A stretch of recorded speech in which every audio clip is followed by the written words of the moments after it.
Mga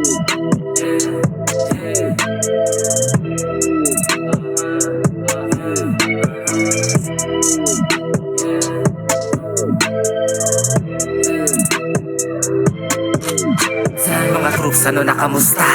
Ito yung dati nyo tinusta. Panahon nila ro dinigta. Kapalaran na gamit yung tinta.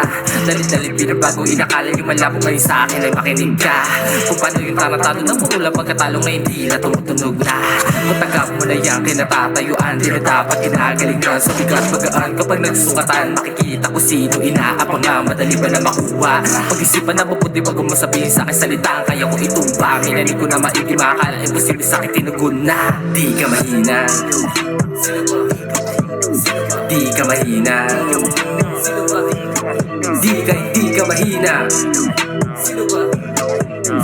di ka mahina, di ka mahina. Masyadong marami nagbago sa akin, di nyo na kayang sukatin. Tumalim at tumalim yung kayang hiwain. Ngayon katanungan kung paano awatin. Madali lang sabihin na kaya nyo din, kaso paano gawin?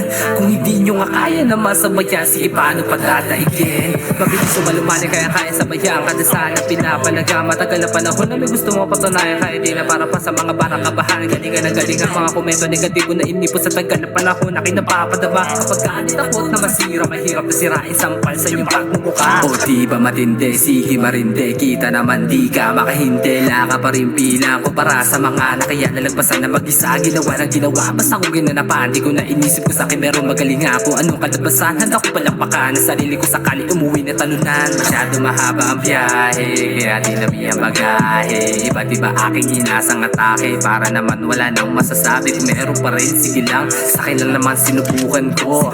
Hindi ko nakasalanan kung ganyan kaliit mga utak nyo. Di ka mahina, di ka mahina, di ka mahina, di ka mahina, di ka mahina.